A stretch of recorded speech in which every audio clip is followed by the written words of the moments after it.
Hello, welcome back to another breaking news update. My name is Jimmy Boyd, and you are watching Boyd News. I want to thank you so much for tuning in today. I'm back with another update coming out from the war between Russia and Ukraine, and I've got a very big lineup of news that I'd like to brief you all on today.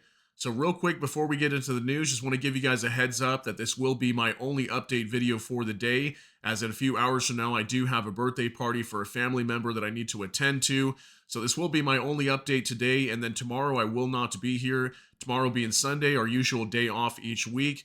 But I will be back on Monday and we'll be back in full swing to give you guys all the news. So I want to thank you so much for tuning in today and for being here and supporting the channel. So, very big news coming out from this war, guys. Let's start off with this story here on your screen. Zelensky announces Ukraine's first deployment of Long-Neptune missile. Volodymyr Zelensky has revealed Ukraine has successfully combat tested its new domestically produced Long-Neptune missile with a range of 1,000 kilometers, capable of reaching Moscow. Okay, so the timing of this announcement is very interesting.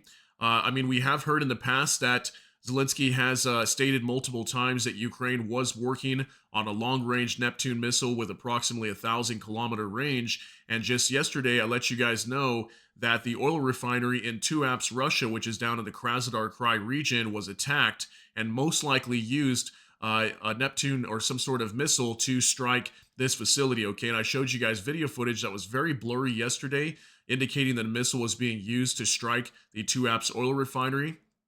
Well, now today we've got a new video that reportedly shows a missile striking that thing. You can definitely hear it, and it's a lot clearer. So I'll show you guys that video, and it looks like Neptune was most likely used to strike the Tuapse oil refinery yesterday. So that's very big news. And again, this missile is capable of reaching Moscow, and Ukraine's been working on it for a very long time. Also, real quick, some reports in the Sumi region that the Russians could start crossing over through there from the Kursk region very soon. It looks like the Kursk offensive could be even collapsing even further if now the Russians are going to start pushing into Sumi soon. So we'll see how that goes. And also some reports in Volgograd today. Some drones were entering into that area inside of Russia. This is in southwestern Russia. And the Volgograd oil refinery reportedly being attacked, and also a railway station over there as well. So I've got a lot of news to cover with you guys. We're going to go ahead and start jumping into this. We're going to hop on over here to X with our first report from Volodymyr Zelensky, the president of Ukraine. I received a report from Commander-in-Chief Syrskyi, defense of our positions in the Donetsk region and other frontline areas. I'm grateful to all the Ukrainian units for their resilience and effectiveness in destroying the occupier. The situation in the Pokrov's direction has been stabilized. A separate note on the Kursk region, the operation of our forces in the designated areas of the Kursk region continues. The units are carrying out their tasks exactly as required. Thanks to Ukrainian forces in the Kursk region, a significant number of Russian forces were withdrawn from other directions. Our troops continue to hold back Russian and North Korean groupings in the Kursk region. There is no encirclement of our troops. Okay, so that's a big update for Kursk. I mean, we've been kind of hearing this over the last few days, but there's been so much information coming out, especially on the Russian side, also from Donald Trump, that Ukrainian troops are encircled over here in the Kursk region. Well, Volodymyr Zelensky is still coming out refuting all those claims and stating that Ukrainian forces are not encircled over there and they're still carrying out operations in the Kursk region. So they're not completely pulled out yet, according to Volodymyr Zelensky. He also said, we also are also observing directions along our eastern border of Ukraine where the Russian army is building up forces. This indicates an intention to attack our Sumi region. We are aware of this and will counter it. I would like all partners to understand exactly what Putin is planning, what he is preparing for, and what he will be ignoring. The buildup of Russian forces indicates that Moscow intends to keep ignoring diplomacy. It is clear that Russia is prolonging the war. We are ready to provide our partners with all real information on the situation at the front, in the Kursk region, and along our border. Today, there were also reports on our missile program. We have tangible results. A Long-Neptune missile was tested and successfully used in combat. A new Ukrainian missile, Precise Strike, the range of 1,000 kilometers. I thank our Ukrainian developers, manufacturers, and military personnel. We continue our work to ensure the security of Ukraine. Also today, the Minister of Defense of Ukraine delivered a report on new support packages from our partners. We are securing artillery supplies. I'm grateful to all the partners who are helping. Okay, so major update from Zelensky today. You can see him talking about a lot of different things, the Kursk region, this Neptune missile. The fact that Russia doesn't seem to be wanting to show indication that they're ready to end this war. We've been hearing a lot of reports that Russia's going to be delaying this whole process.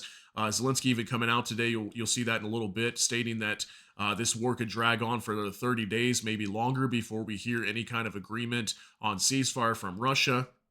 So huge update here, guys. Now from Mario Nafal, Ukraine uses new long-range cruise missile to strike Russian oil refinery.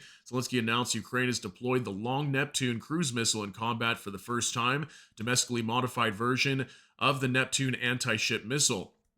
The missile's range has been extended from 300 kilometers to 1,000 kilometers, giving Ukraine a new long-range strike capability. Video confirms a direct hit on Russia's Tuapse oil refinery. So this is that new video I wanted to show you guys. It's much clearer, and just over here on the top center of your screen, you're going to see a huge explosion, but pay attention to the sound, because just like I showed you guys yesterday, definitely sounds like a missile incoming or some sort of rocket drone. Now, Zelensky did not exactly state what type of, target was hit with this Neptune missile as they tested it recently. He didn't even state when they tested it, but the fact that these videos are coming out indicate maybe Neptune was used yesterday. Take a look.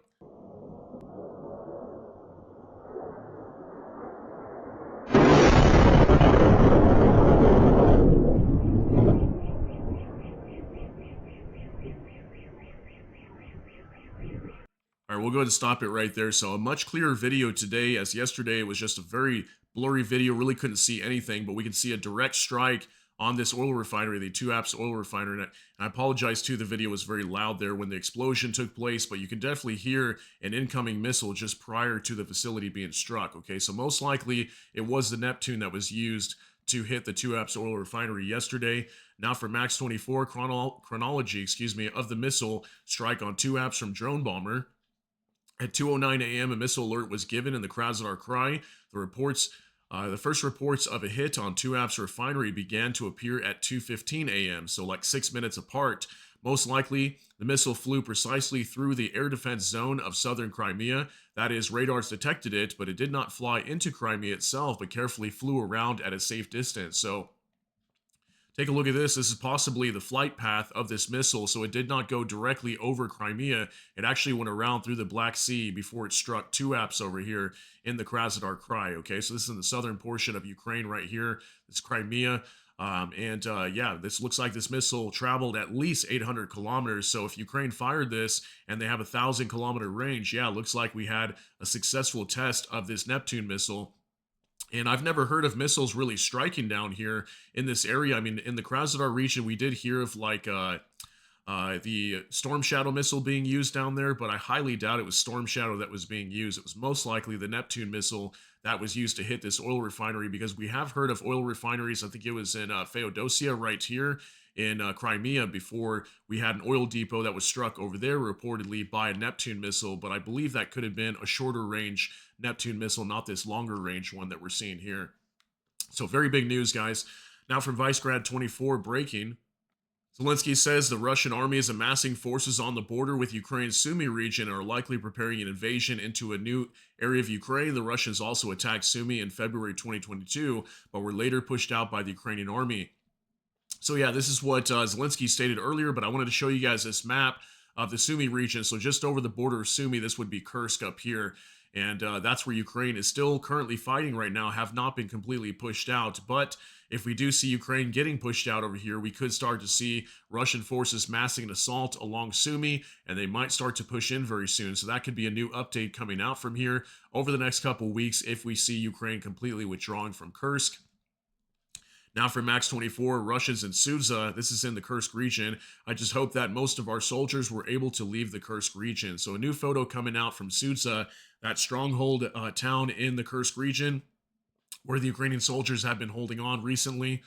And we've been seeing a lot of photos coming out from Sudzha showing Russian soldiers over here. So it looks like Ukraine may have lost control over the town of Sudzha. We're not sure if they're still fighting in there. There were some reports a few days ago that they were on the outskirts of Sudzha, but it does look like Russia, for the most part, has taken over Sudzha. So not good for Ukraine.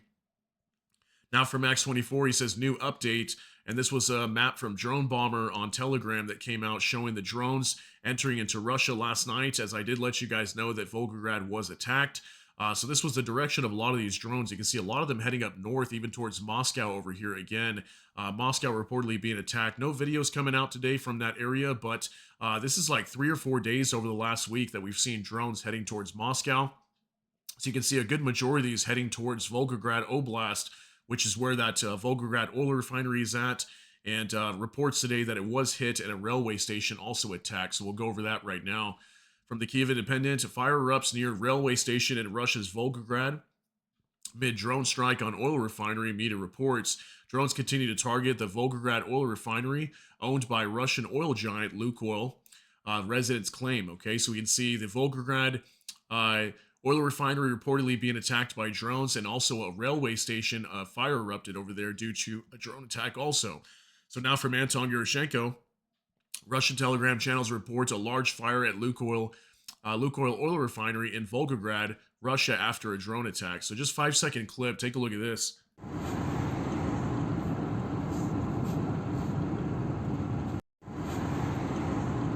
All right, so we can see a massive fire has broken out over here in what looks like a field. Could be the Volgograd oil refinery. Now, a lot of these videos coming out look very similar today, just from different angles. So it's really hard to tell if this is like the railway station that's on fire here. This fire appears much bigger, and some other videos that we have show smaller localized fires. So it's really hard to tell, but we do know reportedly that the Volgograd oil refinery was hit, and also a railway station approximately 2 kilometers away from the Volgograd oil refinery also being hit. That's this report right here from Ostap Vishnya Bavovna, something big burning at railway station in Sarepta, Volgograd region, 2 kilometers from Volgograd oil depot. Okay, so this allegedly could be that railway depot or railway station that was attacked here as well. Take a look at this.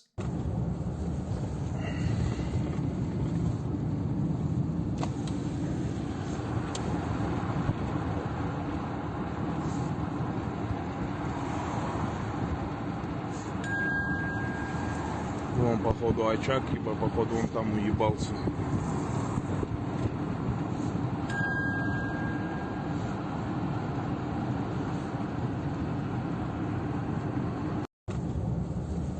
Okay, so once again, we can see a pretty massive fire over here in this open field, and possibly this could be that railway station that was attacked. We don't really know. Could even be the oil refinery. It's really hard to tell considering how dark it is. So we'll go ahead and move on to some other updates now. This from Anton Gerashenko. Second day of the fire at Tuapse oil refinery after a drone attack yesterday. According to Russian Telegram channels, the fire has spread to neighboring tanks. Okay, so we've got this new video here today showing the fire get even worse over here at Tuapse. It's the same refinery again that was hit by Neptune missile. And yesterday I told you guys that I had a feeling maybe it was going to spread to other tanks. And this is something we have seen before. Usually one tank catches on fire, which is what happened in the beginning. Soon after, looks like we have maybe 2 tanks on fire here now. So pretty crazy update coming out from Tuapse there. Now from Bliskovka, Russia dropped 8 guided bombs on Kherson region. Regional prosecutors say a 43-year-old man was killed in Kherson and another civilian was wounded. 14-year-old child was injured in textile. That's a little hard to say, to pronounce his name right here. Private houses, transport, and infrastructure were damaged. The enemy is also launching a massive attack on critical infrastructure facilities in Sumi using UAVs. Regional Military Administration reports the air defense units of the security and defense forces and volunteer formations are taking all measures to counter the enemy's attack. The statement said the drone attack also caused a power outage in some areas and restoration work is ongoing. Sumi Oblenergo said, okay, so this is a picture coming out, most likely from Sumi. We had a lot of attacks reported over here last night and just across Ukraine in general. I think DTEC was reporting in the Dnipropetrovsk and also Odessa regions. They're having some issues at some of their power stations as those were attacked reportedly over the last 24 hours.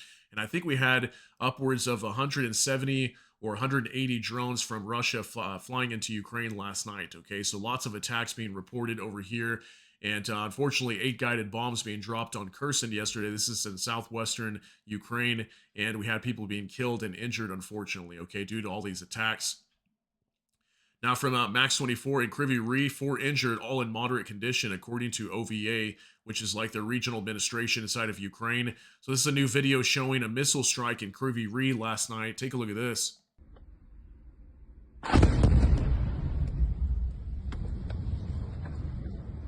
Ебать! All right, so reportedly we had a Russian missile, most likely a ballistic missile, striking inside of Kryvyi Rih once again. This is probably 2 or 3 times just over the last week that we've had reports of Russian missiles going into Kryvyi Rih. 4 people being injured there, according to that update. Here's another news alert from Bliskovka. The Russians launched a missile attack on the center of residential area in Kryvyi Rih. Head of the regional military administration reports, and then the name was Serhiy Lysak. Relevant services are working at the scene. The consequences are being clarified. So, looks like some sort of business here or something being struck, a building here with major damage, and a missile landing very close to it because we can see the structural damage to this building.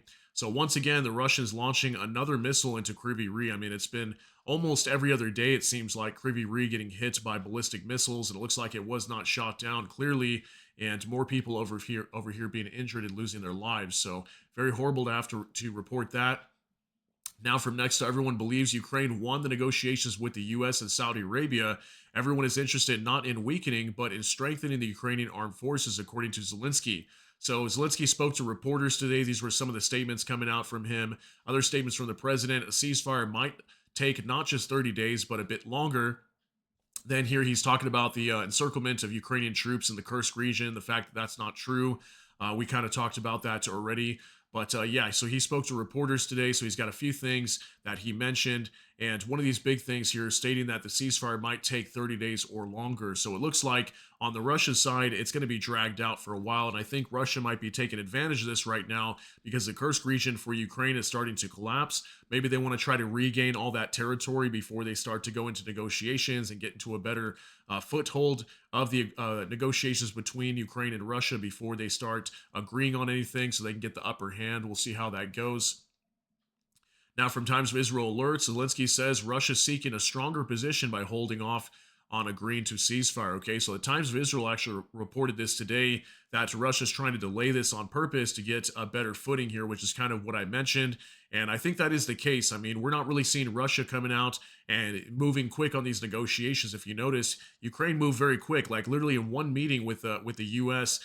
Delegation, they immediately accepted the ceasefire. And look at Russia; they've already been presented this just yesterday, the day before. So far, really no responses coming out on this, and Russia appears to be very quiet for the most part, not really talking about it.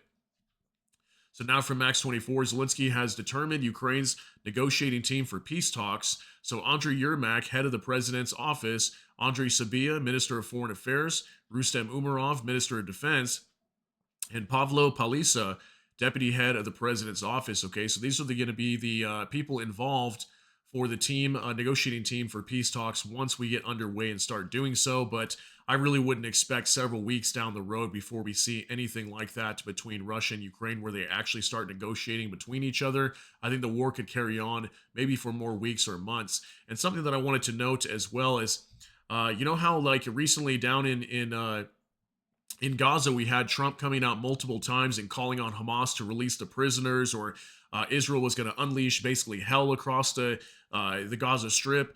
Why doesn't Trump come out and do that to Vladimir Putin? Why are they basically allowing Vladimir Putin to drag this out? Why are they not putting major pressure on them up front and saying, hey, put out a statement and say, hey, get moving on these negotiations with Ukraine, or else we're going to do this. Put some sort of maybe a threat or something like that, maybe economic sanctions or whatever it might be onto Russia, threatening them that, hey, get this going or else we're going to do this. And maybe that will get Russia moving faster. But so far, we haven't been seeing any of that from the United States, if you've been noticing that. Now for Max 24, Zelensky proposes using satellites, drones, and peacekeepers to monitor ceasefire. The president of Ukraine believes that intelligence technologies will help monitor ceasefire, and the peacekeeping contingent will help prevent a new invasion. Okay, so Zelensky coming out with some of his own ideas on how they can monitor the ceasefire and make sure that no sides break the ceasefire, especially if Russia tries to. So yeah, all kinds of intelligence technologies can be used. Satellites can be used to monitor it, and then he's claiming a peacekeeping force could be put into Ukraine to prevent Russia from ever attacking them. So that's a lot of talk today that we'll be discussing as well. Now, Max 24 again, under any circumstances, we will not recognize the occupied Ukrainian territories as Russian, according to Zelensky. Everyone understands that we need to strengthen, take Ukrainian technologies and invest money in our production, and after the war, open appropriate production. Okay, so Zelensky coming out again and stating Under no circumstances, they will not recognize occupied Ukrainian territories as Russian. Okay, we've heard that many times. And we keep hearing too from the Russian side that appears to be one of their demands. I think they actually want control of all the territories that they're taking right now. They want the Donetsk region, they want Luhansk, they want Kherson, and they want Zaporizhia. None of those do they completely control, any of them. And that appears to be kind of a push for Russia right now is to take over control of all those areas, which is most likely not going to happen anytime soon. And they also want Zelensky to recognize, or Ukraine that is, to recognize the territories as Russian. So I'm not sure how that'll work out with negotiations. That's going to be a tough one. Now, from next to the European Union does not plan to stop supplying weapons to Ukraine, even if a 30-day ceasefire is declared, according to DW. The EU aims to ensure that Ukraine is in the strongest possible position for peace negotiation and has the ability to reject a bad deal, as Trump would say, and choose the most favorable moment for talks, said a European diplomat in Brussels. Okay, so expect weapons to continue flowing from the EU, at least supplying the aid for Ukraine, even in the event that we see a 30-day ceasefire. And I think Ukraine was claiming that as well. Zelensky might have stated that recently, that they wanted to continue receiving arms shipments from the West, even if we see a ceasefire, and we're not going to see any elections or anything like that either. So that's a new update today from the EU. Now, from Anton Gerashenko, UK Prime Minister Keir Starmer said Putin cannot be allowed to play games over Ukraine's ceasefire. In comments released by Downing Street before the coalition of the willing meeting, he said the Kremlin's complete disregard for this deal only serves to demonstrate that Putin is not serious about peace and that Russia must stop its barbaric attacks on Ukraine and agree to a ceasefire now. According to the Prime Minister, Putin is trying to delay, saying there must be a painstaking study before a ceasefire is possible, but the world needs to see action, not a study or empty words and pointless conditions. If Russia finally comes to the table, then we must be ready to monitor a ceasefire to ensure it is a serious and enduring peace. If they don't, then we need to strain every sinew to ramp up economic pressure on Russia to secure an end to this war, Keir Starmer said. Okay, so coming out with a very big statement today, Starmer basically calling on Russia, quit delaying this ceasefire deal. Go ahead and sign it right now. Let's get this ceasefire in action between Russia and Ukraine. Stop the fighting on the front line. And, at the same time, he's got his concerns about Russia trying to break the deals of the ceasefire. And maybe the war could continue. That's where Europe and also the United States would have to step in and get economic sanctions ready to hammer onto Russia and force an end to this war immediately. So we'll move on to another update now from Megatron Ron just in. UK Prime Minister Starmer announced that the plan of deploying a peacekeeping force to Ukraine is moving to the operational phase. Independent reports coming out today were stating this. So, yeah, Starmer allegedly saying that a peacekeeping contingent to Ukraine is moving to operational phase. So that's very big. That means that very soon we could be seeing the UK announcing that they've got this all set up and ready to go, and they're going to be ready to send peacekeeping forces into Ukraine in the event that we see a ceasefire. But we have heard a lot from Russia recently that they're not okay with NATO forces inside of Ukraine. So although NATO countries are willing to send a contingent over there, Russia's not okay with it. So I wonder if they're just not going to accept this at all, as we continue to hear multiple NATO nations coming out willing to send troops to Ukraine. Okay, so we're going to have to see how that turns out. We're still really waiting on Russia to reply. Now from Savchenko, Volodymyr, British Prime Minister Starmer will hold an online summit to Western leaders today, which will be dedicated for the war in Ukraine. In particular, possible plans for ending the war and the terms of a ceasefire will be discussed. It will be attended by most EU countries, NATO Secretary General, head of European Commission, leaders of Canada, New Zealand, and Australia. Okay, so another online summit being held now from British Prime Minister Starmer. They're probably going to talk more about the ceasefire deal and how many Western countries are going to support Ukraine in the event that we do get a ceasefire, who's going to be willing to send troops over there, who's not. Still more talks, most likely, about a contingent of peacekeeping forces to Ukraine. Now from Max 24, Italy will not join the peacekeeping military mission in Ukraine, says Giorgia Meloni, okay, their prime minister. So she's stating that they're not going to send any troops from Italy as a peacekeeping force for Ukraine. So it looks like Italy is completely out of the question in terms of that.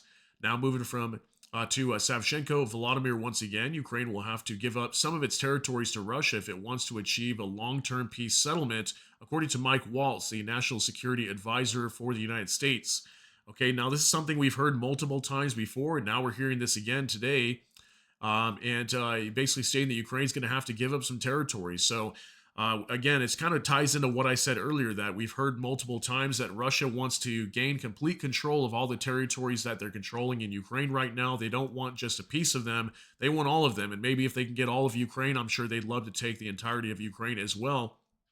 But yeah, so we're hearing from the National Security Advisor here that Ukraine might have to give up some of these territories. Now, maybe they might have to give up a few of the territories on the east, maybe Donetsk entirely, or maybe Luhansk, or who knows what here. Kharkiv, I don't think Kharkiv would be one of them, but maybe Donetsk might be a large one that they might have to give up at some point in order to get to some sort of agreement with Russia. But we already know as well on the Ukrainian side, they're not willing to give up any of that either. I mean, think about all the fighting that's been taking place over the last few years just to hold on to these territories and not lose them entirely. So I can't imagine Ukraine doing that. So again, it's still going to be difficult, and we'll have to see how things play out when the negotiations actually begin.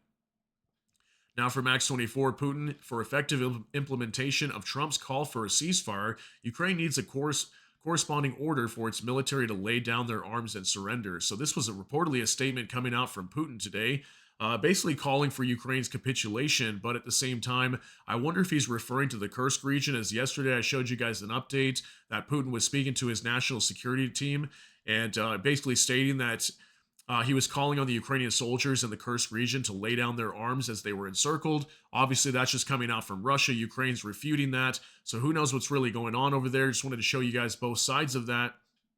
But yeah, reportedly, this is what he stated today, calling for Ukraine basically to surrender. And we know that's not going to be the case, okay? But he could be referring to the Kursk region also. Now for Max 24, Ukraine is running out of missiles for SAMP-T air defense systems.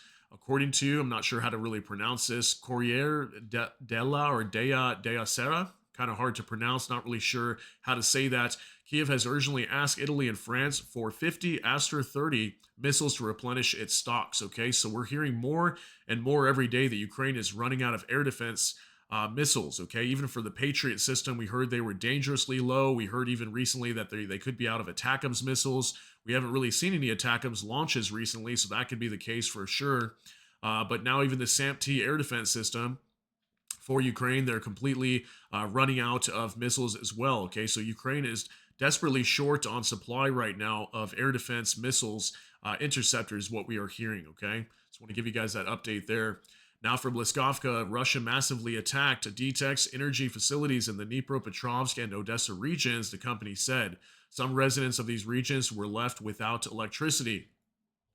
So yeah, guys, like I said, a lot of drones going into Ukraine last night. Looks like we had more electricity substations or energy facilities being targeted last night, most likely by drones, maybe by missiles, as we did have missiles going into Ukraine last night also. So DTEK, a major energy company in Ukraine, reporting that in the Dnipropetrovsk region and also Odessa regions, they've got more energy facilities that have been hit. So that's not good news for Ukraine. More of their energy infrastructure being destroyed. Now for Max 24, again, Ukrainian company, Vri, if I'm saying that right, drone, has presented the first serial batch of FPV drones made entirely of Ukrainian components. The cost of one drone is $720, but thanks to the localization of production, it was possible to reduce the price to a level of similar Chinese models. So here's reportedly a picture of one of the FPV drones that they've been able to produce entirely of Ukrainian components. We continue to hear this. Ukraine is trying to become as independent, as they can be, and produce their own weaponry. And they're doing that more and more every day. And they're starting with these FPV drones. They're starting to produce a lot of their own equipment that they use for this war against Russia. So that's very big news today. And that was just a picture coming out showing one of these FPV drones. All right, now a couple more updates before we get you out of here from Bliskovka. Air Defense Forces shot down 130 out of 178 Russian UAVs, and another 38 imitator drones were lost in the area. Aerial targets were destroyed in the Kharkiv, Poltava, Sumi, Cherniv, Cherkasy, Kiev, Zhytomyr, Khmelnytsky, Kirovohrad, Dnipropetrovsk, Donetsk, Zaporizhia, Odessa, and Mykolaiv regions. Okay, so a lot of regions being attacked last night from drones. 178 in total coming from Russia. It looks like more than 130 were either shot down or brought down by electronic warfare. Okay, so a good majority being shot down by the Ukrainians. Once again, we've been seeing that consistently, but a lot of drones entering into Ukraine. Now, from the Kyiv Independent, these are the indicative estimates of Russia's combat losses as of March 15th, according to the armed forces of Ukraine. All right, and our final update of the day, Russia's losses as of March 15th, 1,180 troops, 15 AFVs, 102 vehicles and fuel tanks, 2 tanks, 28 artillery systems, 97 UAVs, and 1 MLRS. Okay, so again, not too much equipment being destroyed here from what we've been seeing recently, and the troop number is a little bit lower, 1,180, only 15 AFVs. And we've been seeing right about 100 vehicles and fuel tanks. At one point, when Russia was really launching a lot of attacks, we were seeing upwards of 170, 190 or more vehicles and fuel tanks literally every day being destroyed. Only 2 tanks over the last 24 hours. Decent amount of artillery systems, 28 being destroyed, and an MLRS launcher also. So some big updates today, guys, and just a quick reminder that this will be the final update for today, and tomorrow I will not be here as it is my normal day off on Sunday, so just a quick reminder again there, but we'll be back on Monday with more updates coming out from this war for you guys. So I hope you guys have a great rest of your weekend and enjoy it, and if you're planning to head out and vacation, travel around the world this week, as maybe some of you might be also on vacation for spring break. So head out and have fun, and thank you so much for tuning in. If you got something out of this update, please smash that like button. Also, if you enjoy my content, please consider subscribing down below. Hit the notification bell, that way YouTube can notify you. With that, hope you all have a great day. Everybody take care and God bless, and we'll see you in the next one.